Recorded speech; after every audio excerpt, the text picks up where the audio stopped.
Do you want to win some money? I bet you do. Do you care about civil affairs? Yes, I know for sure, because you're listening to the show. Check out the call for issue papers. The new theme is campaigning in civil affairs. Some questions to answer include, how can CA contribute to campaigning? Beyond policy, what changes can better operationalize and integrate CA's role in campaigning? How would CA even measure progress in campaigning? And how would a full concept of the CA role in campaigning apply to conflict prevention, security cooperation, irregular or gray zone warfare? So put that thinking cap on and submit your papers by Friday, 15 September. For more details, visit civilaffairsassoc.org. Welcome to the 1CA podcast. This is your host, Jack Gaines. 1CA is a product of the Civil Affairs Association and brings in people who are current or former military, diplomats, development officers, and field agents to discuss their experiences on ground with the partner nation's people and leadership. Our goal is to inspire anyone interested in working the last 3 feet of foreign relations. To contact the show, email us at capodcasting@gmail.com or look us up on the Civil Affairs Association website at www.civilaffairsassoc.org. I'll have those in the show notes. And a quick shout out to LC38 brand. They're offering 10% off for 1CA podcast fans. The promo code is 1CA10. LC38 brand has a little bit of everything for the international adventurer. So check out their website at lc38brand.com. I'll have the promo code and the address in the show notes. This is John. You're doing a great job with the show. It's really awesome. We appreciate everything you've been putting out to the community. I've got a couple of requests. So some older episodes that I'd love for you to run back again if you've got time. That, of course, is John McEllicot calling in to recommend some episodes that deserve a second listen. As you know, I use 1 week out of the month to bring in guest shows, but I think John has a great idea to also introduce shows from the archives that complement today's topics. So let's get started. Hi, and welcome to the 1CA podcast. My name is John McEllicot, your host for today's episode. We're joined today by Command Sergeant Major Garrick Banfield. Hey, sir, appreciate it. Thanks for having me.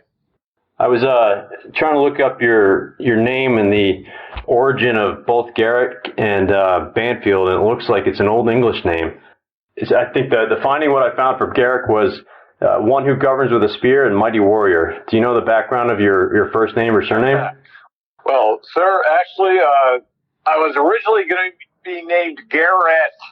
However, my mother's best friend, who was pregnant at the same time, had her son a couple of weeks before I was born, and she took Garrett. So Garrick was the next thing on the docket. Okay. However, I do appreciate your research and background, and I'm gonna latch onto that and say it was the spirit of the warrior that she saw in me. Exactly. That's awesome. Thank you again for being here. We're really glad to have somebody from the 95th. We wanted to dig in for the listeners to what the 95th is, what your responsibilities as a Sergeant Major are, and talk a little bit more about the battalions that serve under the 95th. So I want to start by asking you, how long have you been with the 95th? Sir, this time around I've been with the 95th for about a year. I assumed responsibility as the Brigade Command Sergeant Major last May. However, I originally came to the 96th in 2005 after graduating the Civil Affairs qualification course. How many total years in service now? Since 1992, I guess, right? Right. In July 9th, I'll hit 27 years. Wow, that's awesome. Now, a lot of listeners are probably familiar with a first sergeant and maybe the battalion sergeant major. What are the responsibilities for the brigade command sergeant major and your job in the 95th? So my principal duties as a brigade command sergeant major are what they are outlined in the AR 600-20, which is to advise the commander on the performance, training, appearance, and conduct of the brigade. I'm also responsible for enforcement of Army policies and standards and administering the unit's non-commissioned officer development program. I'm the commander's wingman. I'm 100% committed to making sure my commander is successful and then taking the initiative and providing guidance and direction to the force to meet his intent. Colonel Burnett and I had the privilege of serving together for 2 years as a battalion command team in the 81st Civil Affairs Battalion, which which meant we didn't need to spend a whole lot of time getting to know each other when we began our current roles together. In general, the CSM is very similar to the role of a first sergeant and the role of team sergeant. The role of non-commissioned officers at every echelon as being the agile member of the team that provides balance and fills in the gaps wherever it's needed to accomplish the day-to-day business of the organization, get the training complete, and really enforce and uphold the standards of the organization. This allows the commander to focus on providing direction to the organization, whether that be at the team, company, battalion, brigade, or higher levels. Okay. Could you describe the relationship between the brigade and the battalion sergeant majors, and what kind of direction or guidance you may provide to them, or does that come from their battalions only? So really, the most critical relationship in those command teams is between the command sergeant major and that commander. So while I provide guidance and direction to the battalion command sergeant majors and provide them guidance on how to accomplish the commander's intent, really, they take their marching orders from their battalion commanders, who in turn take their marching orders from the brigade commander. So the NCO support channel is almost an auxiliary channel that is there to support the chain of command. We have absolutely consistent and constant communication between the battalion command sergeant major and myself. We talk on a daily basis. They keep me abreast of issues within their formations that I sort of coalesce and provide that feedback to my brigade commander. Okay. What would you say is an elevator pitch or capabilities brief for the 95th overall? Well, that's a great question. Several aspects to that. First is who we are.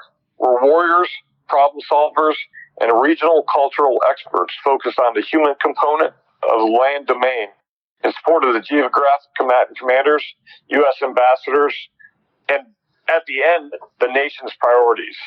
But it's what we do as a brigade, and those break down into three key tasks: civil reconnaissance, civil and unified action partner engagement, and human network analysis.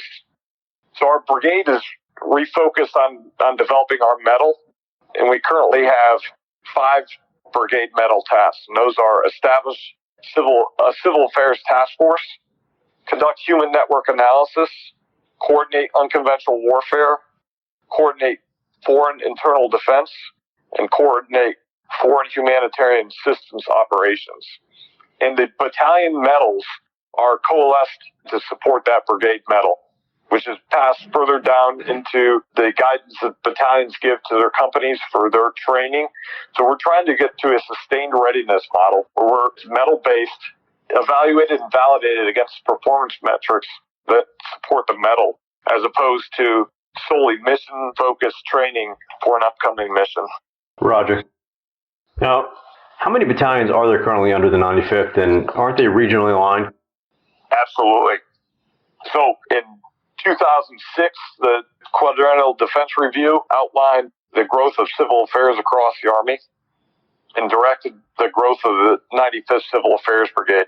And then we went into growing the 96th into a brigade organization, and the brigade was actually activated in 2007, and it rapidly grew from 1 battalion into 5 regionally aligned battalions that we have today. And those are the 91st Civil Affairs Battalion, which is regionally aligned with Africa, the 92nd Civil Affairs Battalion, which is regionally aligned with Europe, the 96th Civil Affairs Battalion, which is regionally aligned with the CENTCOM AOR, the 97th Civil Affairs Battalion, which is regionally aligned with the Indo-PACOM Theater, and the 98th Civil Affairs Battalion, which is regionally aligned with Southcom.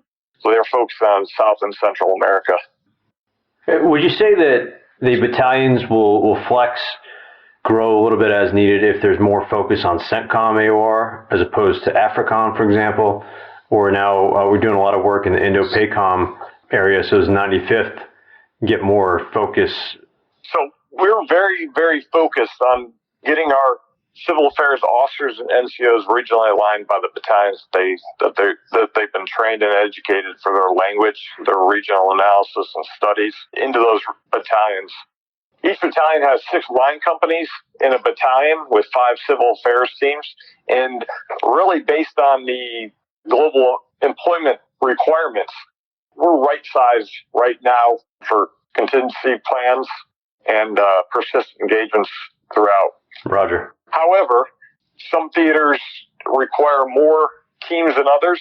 So while we do not like to break regional alignment, there's times that we have to. And we're going to, instead of piecemealing personnel, what we're looking at doing now is to deploy a company outside of their regionally aligned AOR to augment those theaters.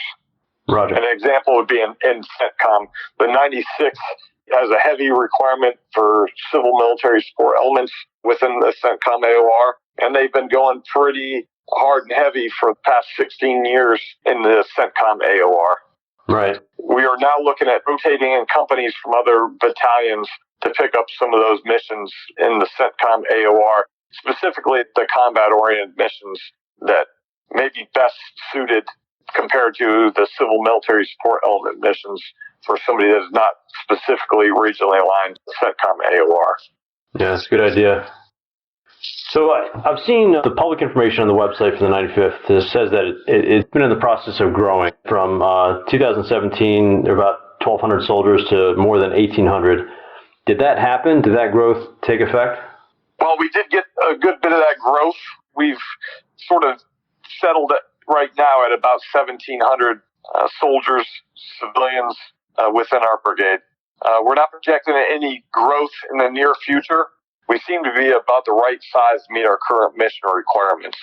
Yeah, I know the overall civil affairs forces have gone up and down over the years, wax and wane, depending on the requirements from higher. The Marine Corps was thinking about getting rid of a group. I think they may be adding. I know the 85th, right, that was downsized to a battalion that's now active duty at Fort Bragg, supporting conventional units, but also assisting the 95th, I believe. And now you guys are thinking about what the future is going to hold and what the requirements from the national security plans essentially require of you to be going up or down. Right. I know that takes a while. Once there's a demand signal, you can't just turn on the spigot right away and say that someone is CA, NCO, or CA officer qualified. Absolutely. One of the tenets of special operations is they can't be built in an emergency. So forecasting in the future, as you know, the civil affairs pipeline on the active side is a year long, year and a half, 2 years for the guys going through the special operations combat medic course. So we really need to do our best to forecast out for what the needs of the future are so that we can have that force ready when we need them. So CSM Banfield, some of my active duty CA friends have talked about how they deploy a little more often than the reserve CA forces do, but for shorter periods of time. So could you talk with the audience about what that deployment to dwell ratio has been looking like these days? Sure. Within the 95th, we're currently just below a 1 to 2 deployment to dwell ratio, and we're confident that we'll be at a 1 to 2 deployment to dwell ratio by the end of this fiscal year. Within our brigade, our current deployments tend to be 6 months, and then there's many opportunities for shorter missions in between those 6-month deployments. However, where our goal is a 1 to 2 deployment to dwell ratio, I think that a better measure of the health of the force is actually the purse tempo, or head off pillow time.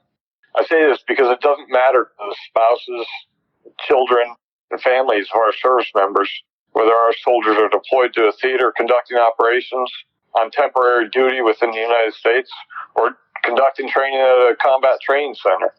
Time away from home is time away from home.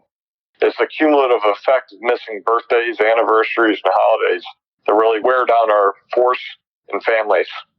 So we're striving to meet that 1 to 2 deployment to dwell ratios within the 95th, but our brothers and sisters in the 83rd Civil Affairs Battalion are at about a 1 to 1 dwell ratio, which speaks volume about the demand for civil affairs forces across the geographic combatant commands. And they're doing their best to get closer to a 1 to 2, but the demand signal is so high for active duty civil affairs forces. That's a challenge. Right. But you do need more NCOs, is that right? Absolutely. So our NCO core is our NCO population is really the core of the MOS.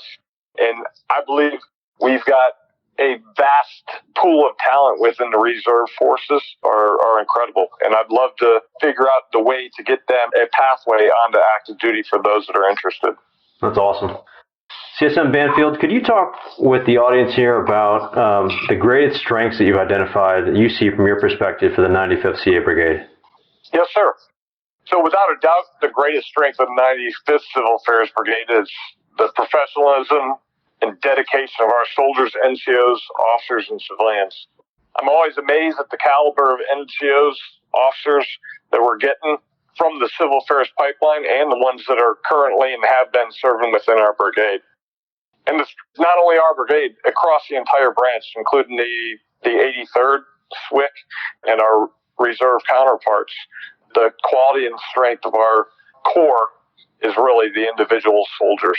Our brothers and sisters across the active and reserve components have the same strengths and capabilities as the soldiers within the 95th. So the soldiers, NCOs, officers of the 83rd Civil Affairs Battalion, 1st and 3rd Battalions of SWIC and the reserve have a reputation of professionalism and expertise in their field that resonates throughout the Army and the Joint Force. And this is exactly what I see as our critical capability that we contribute to the Army. That's awesome. It's good to hear. I echo everything you just said. I've seen the same thing in my years as well. So on the flip side, what would you say are some of the greatest weaknesses or areas in need of improvement? As a branch where I see that we have the greatest opportunity to strengthen is in the way that we portray ourselves to the Army and how we interact and integrate with the Army and joint partners. As civil affairs professionals, we have a responsibility to educate ourselves on Army and joint doctrine and figure out how we fit in and how we can communicate best and influence the Army and joint environment to focus on the civil aspects within the range of military operations. A lot of that comes down to educating ourselves and understanding the vernacular and lexicon used by the Army and Joint Force. When we walk into that talk and talk to the commander and provide advice how he's conducting operations in respect to the civil domain and what he needs to consider for civil aspects in his operations, we're able to communicate, and that's what's going to build the credibility of our corps within the Army and Joint Force. Yeah, good point. So one of those documents, I guess, you talk about doctrine, is the latest FM 3-57. Would you say that people should read that, or are there other documents that people should look at, maybe Joint Sim or some other things you've been tracking? So absolutely. But also on the Army publication website is a slew of Army training publications that focus on civil affairs and civil affairs operations. And pulling those down and reading those and getting to know the vernacular in terms of Army doctrine and how the Army sees civil affairs is going to make our force stronger and better able to interact with our Army units. There's also a civil affairs white paper out that's looking at civil affairs capabilities and out to 2025 and what we're going to need to do as a force to meet the future operating environment. Great points. So I know there's a wide range of engagements and partners with whom 95th soldiers work. Could you provide some examples of those? Sure. The civil affairs professionals from the 95th Civil Affairs Brigade, the 83rd Civil Affairs Battalion, and our reserve brothers and sisters worked with an incredibly wide range of partners that span from military members across the U.S. services, U.S. interagency partners, foreign military counterparts, and then indigenous populations and institutions. The ability of our civil affairs professionals to engage with this multitude of partners is our greatest strength and contribution. Civil affairs forces are at the tip of the spear countering maligned actors that are wielding influence in our partner nations, in many cases around the world and within several combatant commands.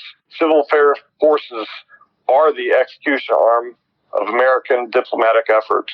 In several theaters, civil affairs forces are building resiliency and resistance to our peer competitors. They're conducting civil reconnaissance and civil engagement to bring back atmospheres and build a common understanding of the operating environment and future contested areas. And in short, civil affairs are the economy of force for the Department of Defense in exerting influence around the world. Yeah, they absolutely are. There's a lot of punch packed into a civil affairs NCO officer who's gone through the qualification process, speaks another language, understands how to interact with people in ways that the typical soldier just hasn't been trained, and they have additional education and engagements to be able to move around the battlefield in ways that other soldiers simply do not. And I had the pleasure of going through the CA qualification, the last couple stages on Operation Slust Tiller, with active duty CA soldiers on my team. We had mostly NCOs, a couple other officers. I thought it was a great experience, and we had a great opportunity to learn a lot about active duty and reserve perspectives from both sides. Do you know if there are any other opportunities for active duty and reserve CA forces to train or deploy together, or is there a firewall between the two? Sure, I see no firewalls. In fact, the active duty and reserve component civil affairs forces are blood relatives. While each unit has their specific area of strength, we need to seek every opportunity to work together and to build relationships and capitalize from each other's strengths. In fact, 95th recently partnered with the 304th Civil Affairs Brigade out of Pennsylvania for a training exercise across 3 western states, where one of our battalions received exceptional mentorship in the areas of support to civil administration, public safety, and public works and utilities. Another example of the 95th partnering with reserve counterparts is an upcoming validation exercise that we're going to be running later this year, in which we're coordinating with role player and observer trainer support from the 352nd Civil Affairs Command out of Maryland and the 412th Civil Affairs Battalion out of Ohio. The 95th is committed to improving our coordination, collaboration, and working relationships with our reserve brothers and sisters. While missions and capabilities vary by unit and component, I believe that the more we work together, the better we'll be integrated. The 95th Civil Affairs Brigade and the 83rd Civil Affairs Battalion have the luxury of being co-located on Fort Bragg, and we have a very, very close working relationship. And while there are differences in mission essential tasks between the capabilities between the units, the quality of soldier is equal. The 95th and the 83rd have a very close working relationship, including cross-pollination of civil affairs soldiers between units. The only real difference between the unit is who our end customers are. The 95th supports Theater Special Operation Commands, and the 83rd supports United States Army Forces Command. An example of the minute differentiation of capabilities is that the 95th is chartered with the unique mission of coordinating unconventional warfare, whereas the 83rd Civil Affairs Battalion has the responsibility of maintaining a company ready to execute the Global Response Force mission within 18 hours. While these are missions that either unit could conduct with adequate lead time, the specificity of mission requirements allows them to focus on training and resources and being prepared to execute those missions at a moment's notice. And then there's our reserve counterparts, who are charged with providing functional specialists from the 16 functional areas. There's no way that the active component civil affairs units could sustain unit readiness while also sustaining expertise in these functional areas. So I see the Civil Affairs Corps as a family of professionals united in achieving national interests through a multitude of capabilities that are applied across the entire range of military operations. I hope that we continue to train together. Deployments, the missions are going to be different, but we'll run across each other for sure downrange and in other countries as we prepare to do these missions and hand off to each other. From what I've seen at the junior level, at the tactical level, as long as we have the points of contact, we know who they are. If a reserve unit, for example, is deploying somewhere, you've got a battalion, obviously, that monitors that country and that AOR constantly. And for the reserve side, we're not doing that all the time. At least sharing information and country studies and the latest running estimate before you go into the country would be a huge opportunity to get a reserve unit spun up on what's happening. And certainly on the high side, you have people who are qualified to engage and talk that way as well. Absolutely. So I want to finish this conversation with a couple questions. For example, if you came across an infantry sergeant who was considering whether to apply to SOF, Special Operations Forces, then what would your pitch be to look at civil affairs? Great question, sir. I routinely engage with soldiers from a variety of career fields who are considering a future in Special Operations Forces. So my pitch to them focuses primarily on the level of responsibility that they'll be entrusted with on a small team, the influence that they'll wield on behalf of the nation, and the great training that they'll receive, and especially the adventure of what they'll encounter as an NCO in civil affairs. I don't think there's a better job in the Army than being an NCO on a civil affairs team. There's nowhere else in the Army that a staff sergeant or sergeant first class has a strategic effect on a region or theater that they do on a civil affairs team. Our NCOs are routinely entrusted and engaged directly with U.S. country teams and embassies and indigenous partners and institutions around the world on behalf of theater commanders. The language skills and cultural expertise that they gain through the training pipeline is exceptional. And they'll always be confronted with and expected to solve complex problems with little more than a knowledge of the nation's interests and an understanding of the strategic intent. It's a great job, and what we're really looking for are problem solvers. Once they've mastered the trade at the tactical level for a minimum of 2 years, they'll be afforded the opportunity to return to Army formations at echelons between battalion to corps level to advise commanders on how those commanders can engage the human component of the land domain. This is an opportunity to shape the way our Army sees a modern battlefield and fights wars. Also, the opportunities for training and education within civil affairs are unparalleled anywhere within the Army. All active duty civil affairs soldiers are required to be airborne and language qualified.